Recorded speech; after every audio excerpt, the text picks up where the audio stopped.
So welcome to the review 2. In the second review lecture, I will talk about 4 statistical analysis based on what I found challenging for students according to my TA experiences. So as the professor provided you with complete lectures regarding the 4 analysis, this review will be just complimentary. After the review, if you have questions, I encourage you to let me know to verify with the professor. So, when descriptive statistics show the summary of data, inferential statistics allow you to make inferences through interpretations by statistical testing. So, in this class, 4 analyses are introduced. So, chi-square, t-test, correlation, and the regression test. So, by those tests, you will know if there is a relationship between two variables.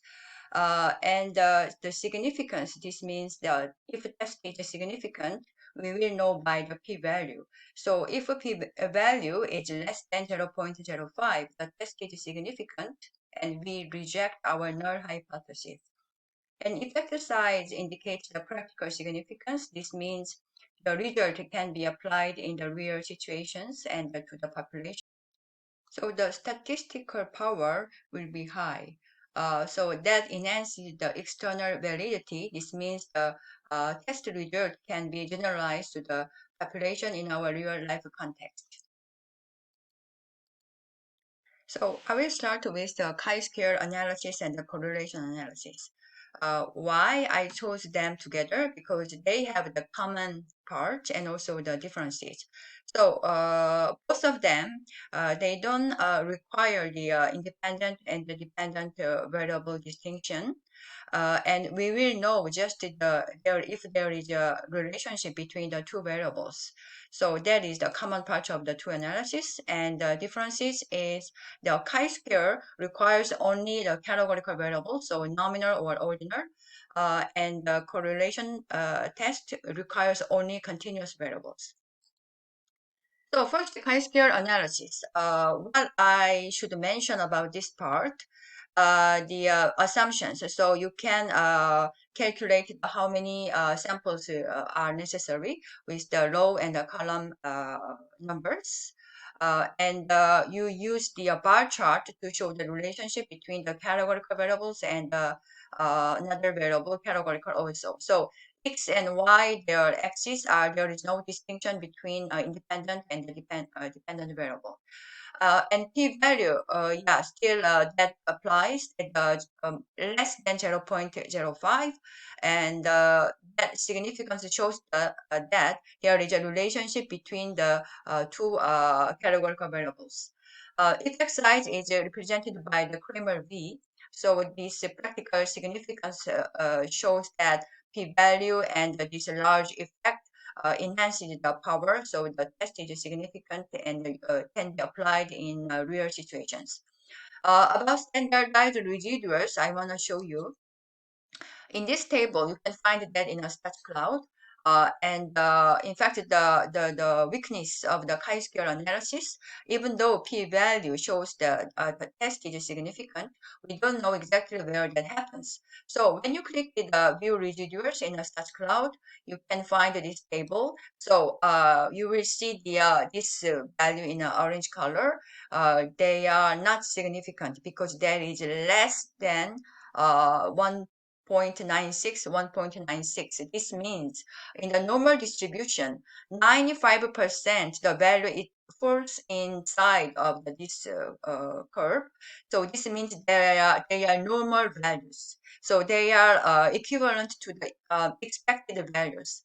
But when that falls in the outside of 1.96 minus plus 1.96 here, this is some special numbers. So this means the observed value is a big difference with the expected values. So here in this case, you can see these two shows they are more than this value. So you can interpret this. Women, they use the Twitter is less than expected. and the men use the Twitter is more than expected. So they make the significance in the chi-square test. And correlation test, first you have to have the correlation R, so that is uh, compared with the critical value.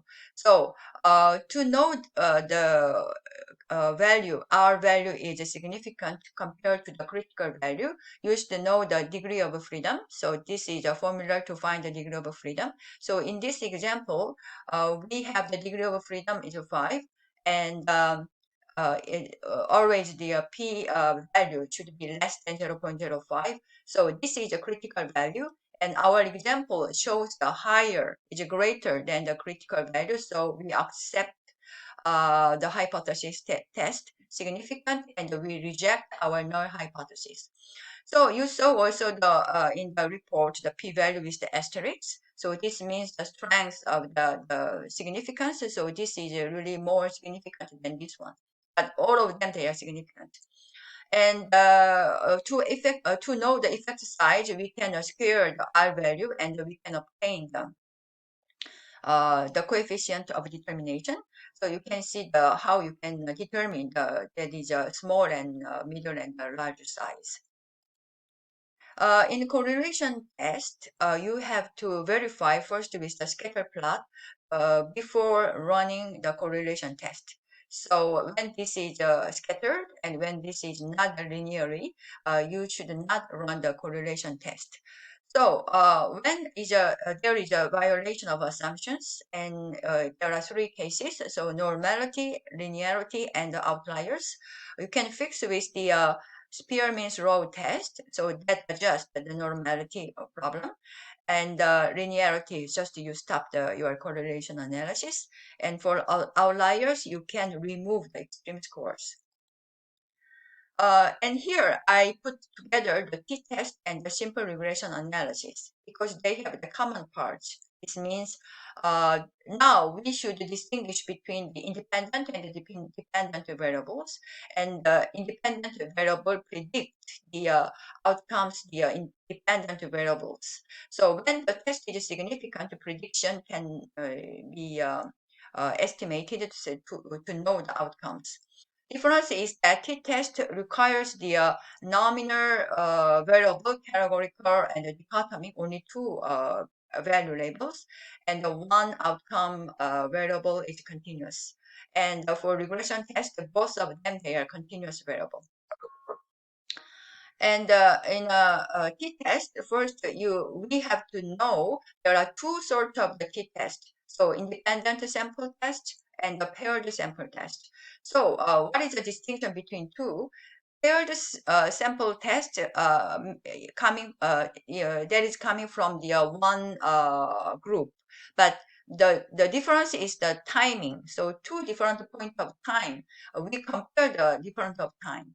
And independent sample test, there are two groups, and so we compare the means of the different groups. So that is independent sample test. Also, the t-test has a particularity with the error bars. So even though they are represented by the bar chart, like a chi-square, they have now the error bars. So when they are overlapped, the test is not significant. When they are not overlapped like this, even in a paired and independent test, that test shows the significant. And we can verify with the p-value that is less than 0.05. Yeah, we accept the test is significant and we reject our null hypothesis.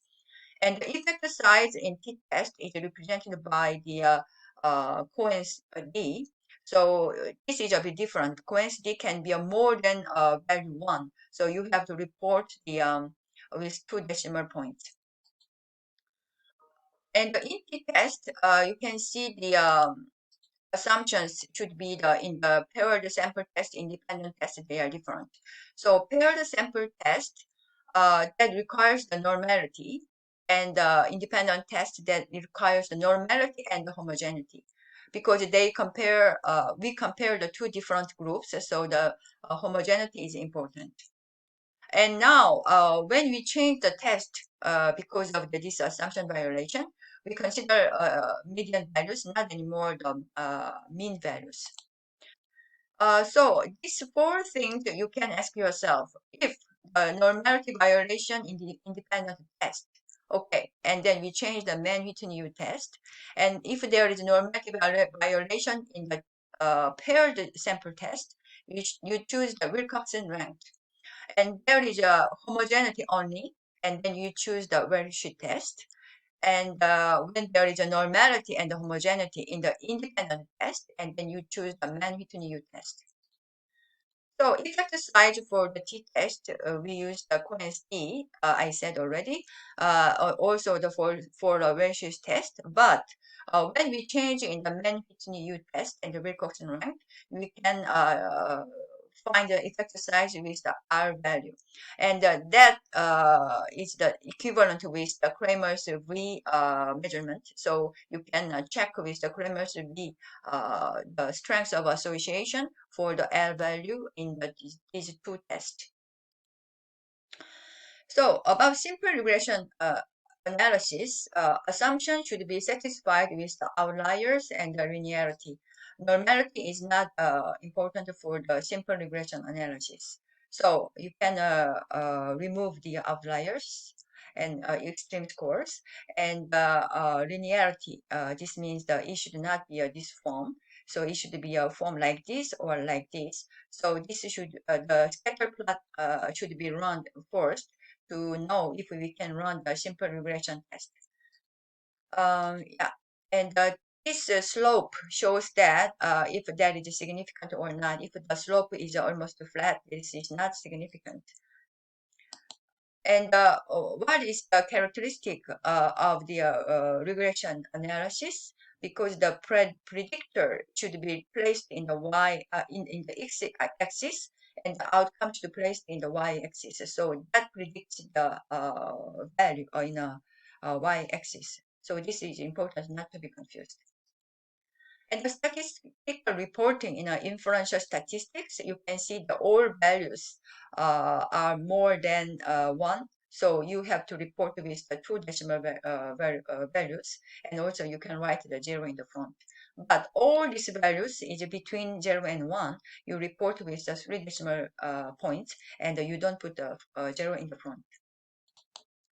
So this was the review for the inferential statistic part. In the final review, I will talk about challenging quizzes from 10 modules. So see you there. Thank you.